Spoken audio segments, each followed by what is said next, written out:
West Indies versus England, take 2. After the terror track in Jamaica, where history was made for all the wrong reasons, ALEC Stewart made the best 9 not out of his career and is philosophical about the whole experience. I haven't woken up in a cold sweat too many times, I have to admit, but 9 overs or 10 overs, whatever it was, and it was all over. It was, looking back, in a strange type of way, you could almost say it was a bit of fun, but it wasn't that enjoyable at the time. Naturally, all eyes will be on the pitch here in Trinidad for this rearranged fixture. England captain Mike Atherton is already aware of how tough cricket can be in these parts, and with concerns about the playing surface added to the pace and experience of the West Indies attack, winning here will be a tall order. The last time England were here, they were bowled out for 46, and Atherton's opposing captain, Brian Lara, feels that and the event at Kingston last week gives the home team the psychological advantage. I think the guys felt very confident, and I know there's been a lot of hype leading up to that particular test match, the first test match in Jamaica, and a lot of questions were in the air, and it's nice to see the guys come out there and work hard, got the results. Unfortunate what happened afterwards, but I think between the both teams, I think that the West Indies definitely had that advantage. Good evening and welcome to Queen's Park Oval, Trinidad, where we're all hoping for rather more than just an hour's cricket today. The locals have worked against the clock here, trying to get this ground ready in time. We are a week early after all. There's a new stand and a new scoreboard that are both shot up startlingly quickly. Well, pitches take rather longer to prepare than that, and after last week I hardly dare look at this one, but Michael Holding's a braver man than I am. Yes, Jonathan, I'm a lot braver than you are. But isn't it easier being brave in the commentary box? Let's have a good look at this pitch. It's looking a lot better than it did in Kingston. The covering of grass is very even. Not as patchy as the one in Kingston. It looks very flat. It looks to be a good pitch. I'm just a little bit worried about a couple of spots here. This spot in particular looks a little bit more moist than the rest of the pitch. There are a couple of spots like this, but not too many. That should not affect the game too much. It's a nice, even covering of grass, which should help the fast bowlers. But I think later on, perhaps second, third day, it will be a lot easier batting than it is on the first day. So England won the toss and, despite Mr. Holding's advice, decided to bat. They lined up with a team that would have started at Sabina Park had it not been for Russell's stomach bug. Jack's back behind the stumps, replacing Mark Butcher. One change for the West Indies, Kenny Benjamin replacing Ian Bishop, so 4 fast bowlers as usual, but a very long tail. We join the match with the very first ball. It's Courtney Walsh bowling to Mike Atherton.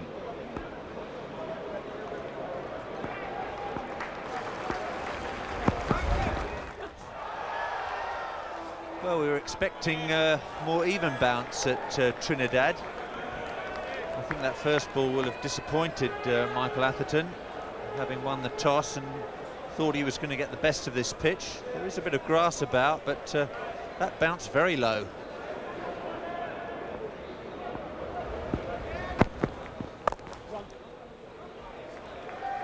Atherton off the mark. Chase for Jimmy Adams. The England captain will get back easily for 2.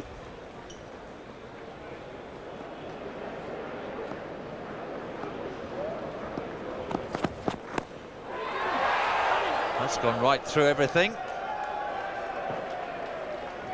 Leg buys is the signal from Venkat. 4 extras for England.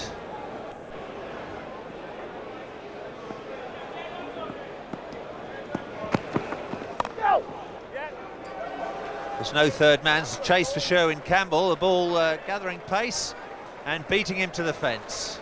England's first boundary, albeit off the edge, but welcome nonetheless for the visiting team. Peanuts, lots of them. I think it is incentive to throw him into the crowd as quickly as possible to lighten that bag he's carrying around. Nice shot, beautifully timed. There's no one out there, plenty of real estate. That's going to go for 4. Has enough legs onto it to reach the boundary, and a shot of authority.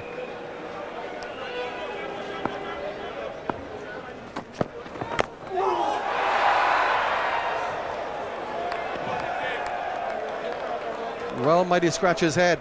That was almost through. A French cut off the inside edge. And Nixon McLean has had a pretty eventful first over in Test cricket. England at 25 without loss. A lot of talk around the islands of a finished Ambrose and one that might be left out of the side by the selectors. Got him. Very well done. It's a super bowling performance from Ambrose here. Atherton is the man that goes. And really, the two deliveries before might have done the damage. The third one truly did.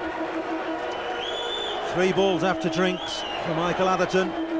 Didn't get a bat on the first 2 as they whistled past his outside edge, and here it goes. Squared him up straight into the safe hands of Lara at first slip. Ambrose gets the breakthrough, and the England captain has gone. He's gone for 11, and England are 26 for 1.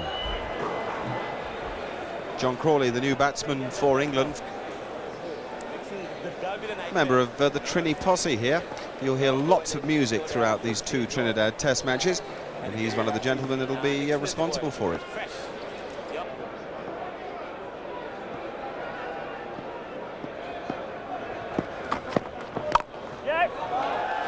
Beautifully played stroke. A really good example of an opening batsman using the pace of the ball. Didn't try to hit it too hard, let the ball come to him and use the face of the bat to angle it away.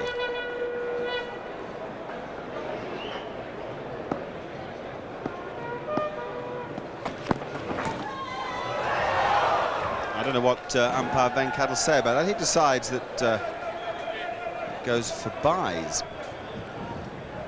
Well, that's indicative of the seam movement. It's excessive, and as this ball nips back at pace and goes a really long way.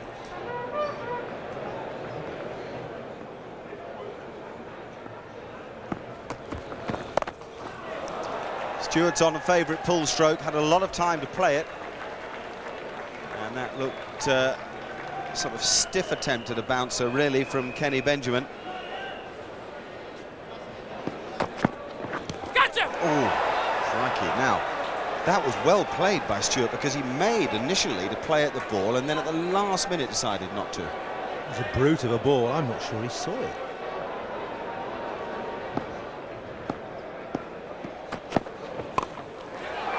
It's safe. There's no man out there, and Longleg won't be able to get round. The ball coming off the top edge. It didn't bounce anything like as much as Alex Stewart has expected it to. Stewart, I'd say, solidly at the crease as I've seen him, but playing extremely well in difficult situations from all the bowlers. Oh, trouble here. I think he was gone if he hit.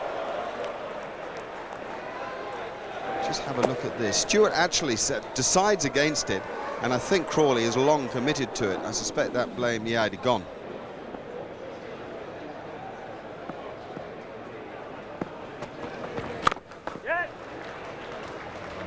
Single. Of course, that brings up the 50 for England. First milestone. There's a shout from the leg side field. Well taken by Williams. Buckner is going over to have a word with Venkat. No, he seems to have taken it cleanly there, but it just spills out of the webbing, and they're not claiming it, and that's the way the game should be played.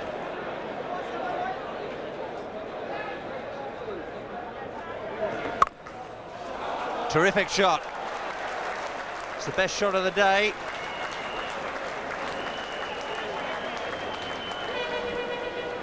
How many times do you see this?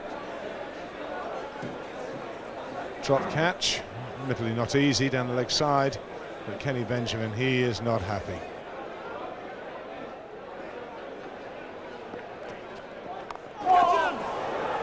Well, more swing from Benjamin. This time Stewart's got it away between third slip and gully.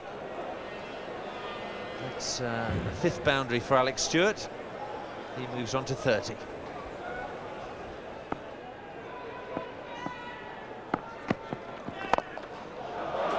That's a beautiful shot through mid-on. No need to chase that one. Walsh over pitching.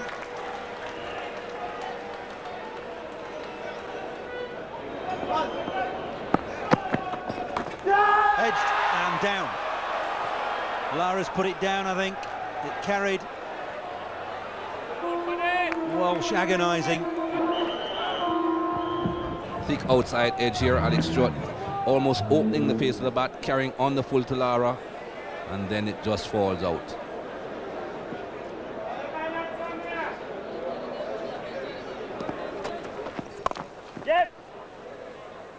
It's the 50 partnership between Stewart and Crawley.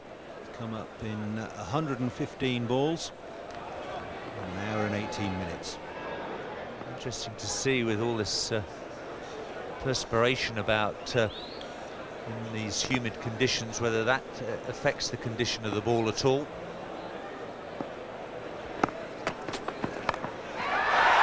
Edged it. Another one's through. Carl Hooper this time. A fielder at slip that you would say would catch 9.5 out of 10. So the West Indies continue to let their chances slip. And Kenny Benjamin unlucky. A third life for England. Things are really going their way.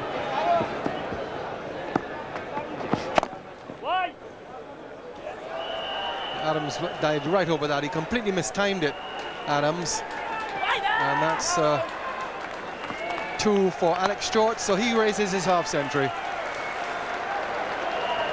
Difficult period to have batted. He's got through it, 125 balls for another Alex Stewart half century. He's gone there, so he doesn't extend his 50, and Kenny Benjamin gets deserving reward for some outstanding bowling after the lunch break. Wicked break back from Benjamin. Stewart well across his stumps, hits him around about the knee. Disappointment for Stewart after a very well made 50. He's LBW to Kenny Benjamin. England now 87 for 2. So the England vice-captain Nasser Hussain comes in to replace Alex Stewart. Sliced him in half, and lucky for Nasser Hussain, the edge is thick enough to carry it wide of the keeper Williams. Nervous beginning.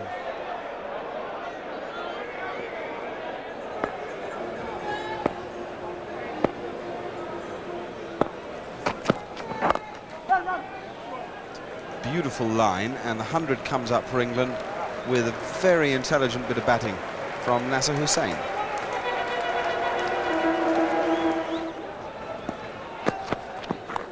Edge to third slip and easily taken. Ambrose does it again at the Queen's Park Oval. He loves this ground. It's the end of Crawley. England 3 down for 105. Excellent bowling from CURTLY Ambrose again. Good pace, good bounce, just a little bit of movement off the seam, and he is delighted.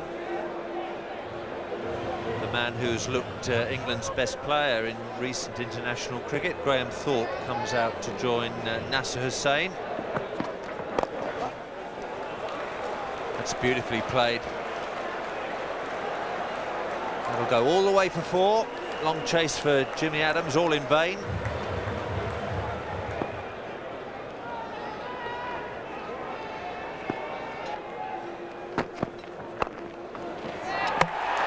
Brilliantly fielded. Not really any appeal here from the West Indians. I think they realised that Graham Thorpe did get back on time. Brilliantly done though by Jimmy Adams. That was quick work. But the bat is back, and then the ball hits the stumps.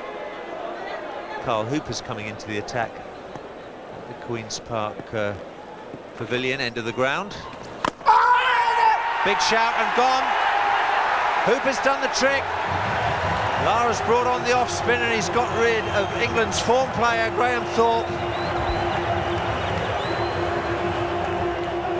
Graham Thorpe goes for 8, and West Indies have picked up a vital wicket. England's 4th, just before tea.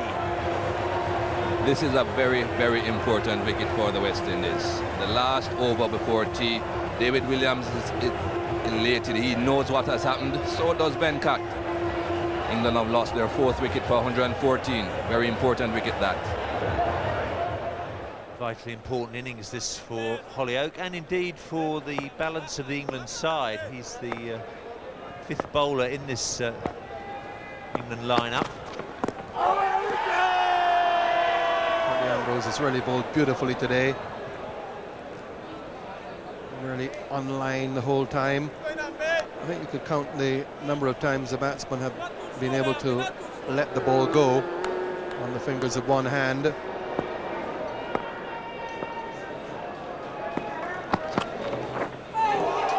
My goodness gracious, that was a coat of varnish away.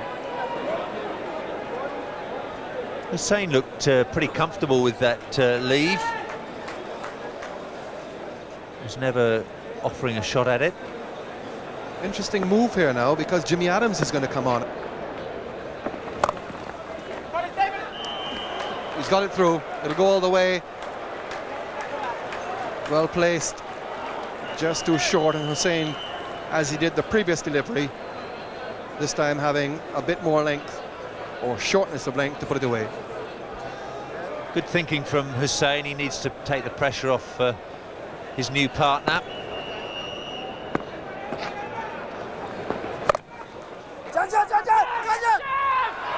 That's gone. Well, I did mention it.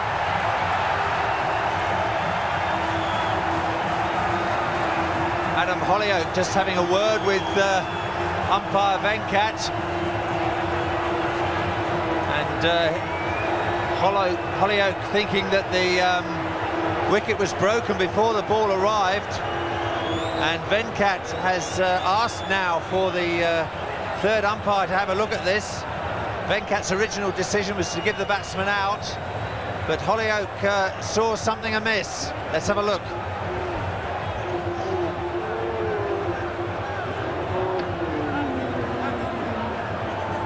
Hollyoake well short of his ground, but was the wicket disturbed? The umpire has given the batsman out, and the third umpire concurs with Venkat's decision, and Hollyoake is going to have to go. Hussain cutting the ball down, calling immediately. There was no chance of Hollyoake getting there. It's a very poor call from Hussain, giving Hollyoake no chance. Hollyoake absolutely infuriated, questioned the decision. He obviously thought that Williams had broken the stumps before the ball arrived. Neither Venkat nor the third umpire agreed with him. A needless wicket, and England are reeling at 5 for 124. Well, we've magnified this dismissal for you. There's the bail going, and Hollyoake was quite right. And that's why Hollyoake was questioning the decision. It's a pity that we didn't have time for the third umpire to see that, because the batsman was clearly not out. No ball. It's beautifully taken, a no ball from umpire Venkat. Well, he may have been short of runs today, Tony, but not short of incident. Clearly overstepping the line. Hussain trying to angle the ball away one-day style.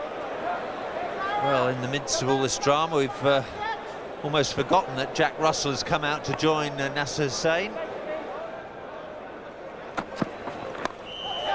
That's gone.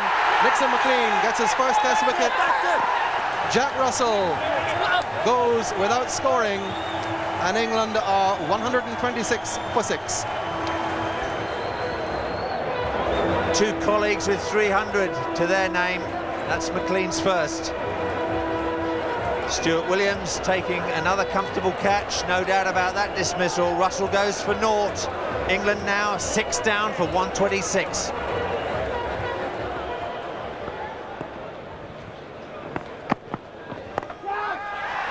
It's lucky.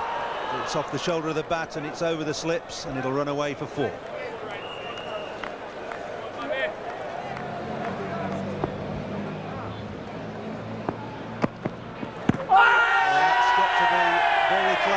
It's out. There's nothing that Caddick could have done about that.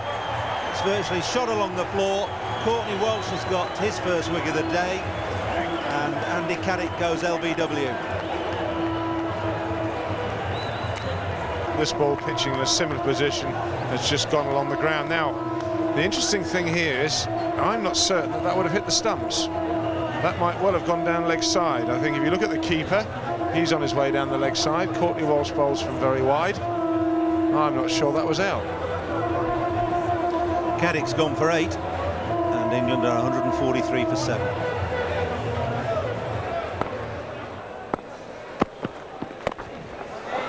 That's hurt. You can always tell by the type of reaction from a batsman. That's hit him full on the forefinger and probably squeezed into the bat handle as well. That's the problem when you get a strike like that, is the compression effect.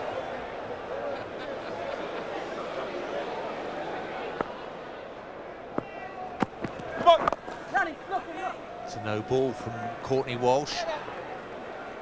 Headley very keen to get back for 2, no surprise there. Got 150 arrives for England in much more fraught circumstance than they might have thought earlier in the day. They were going along very nicely.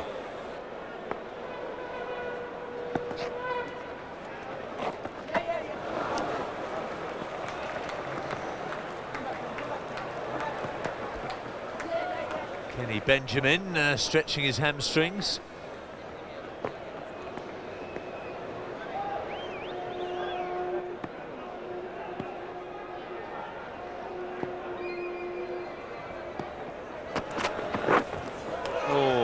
Jaffa. Yeah, he bowls what cricketers call a heavy ball, doesn't he? Might not be a lightning, as you say, but he really hits the bat hard. He sends a bit of jar up through the splice and into the hands. 4. It's a handy place to hit it.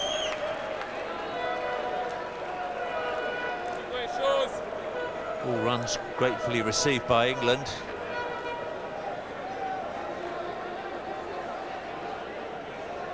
Forcing stroke from Headley, wasn't intended to go to third man, more around the cover point region.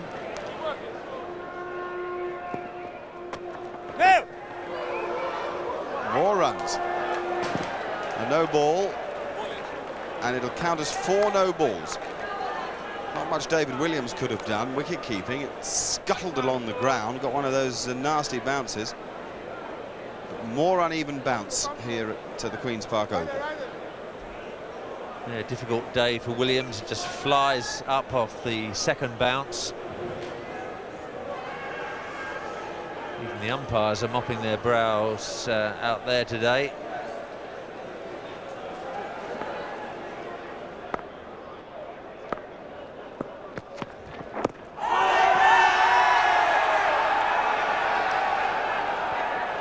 I think he got a nick on it. In fact, he must have got a nick on it. Well, there was nothing wrong with the height.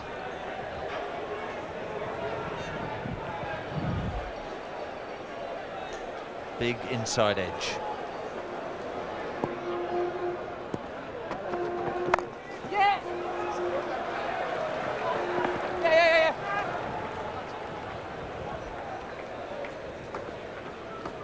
Campbell fielding.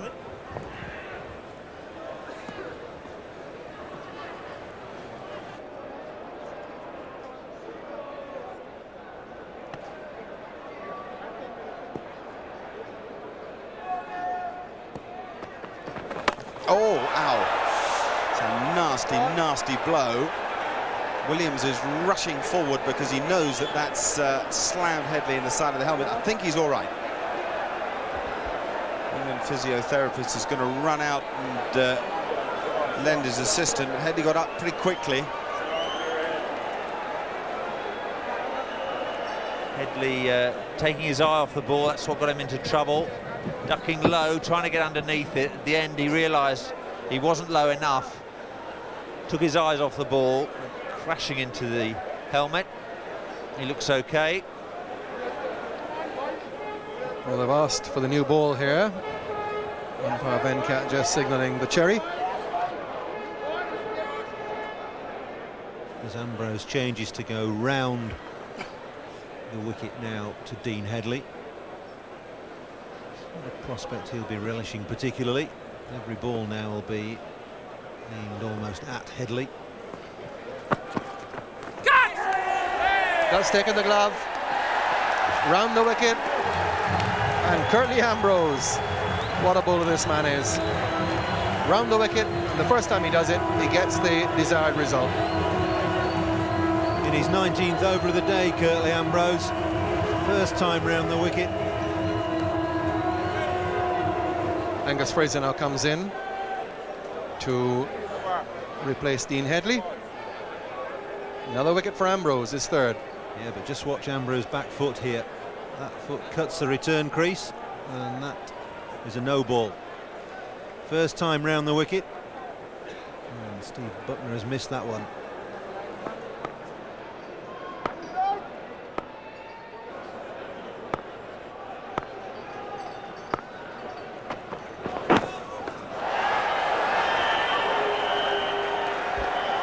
Well, Hussain has got another blow. That's kicked from absolutely nowhere. It's a hard new ball. Gets you hopping around.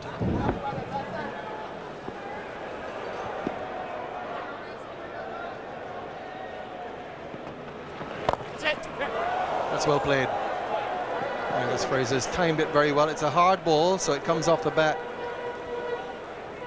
a lot quicker and picks him up 2 runs. So Fraser's off the mark. And at the end of the over, England have moved on to 175 for 8. In fact, the umpires now have decided that the light has suddenly deteriorated so quickly that they won't finish off the day. 1 over to go, and they decided to go off the field. So England at the end of the first day of what now is the second test of the Cable and Wireless Series, 175 for 8. So bad light stops play and no more runs added for the day. And that's the story of England's innings. A good start from Stewart.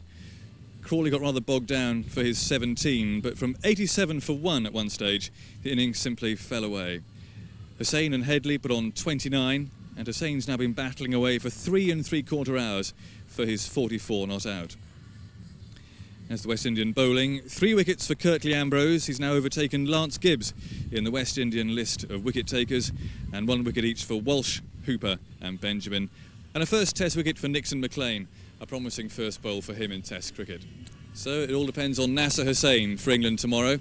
Don't forget our coverage on BBC starts at 2 o'clock tomorrow afternoon, Test Match Special on Radio 4 Longwave. And I'll be back tomorrow evening with more television highlights. Until then, from all of us here in Port of Spain, good night.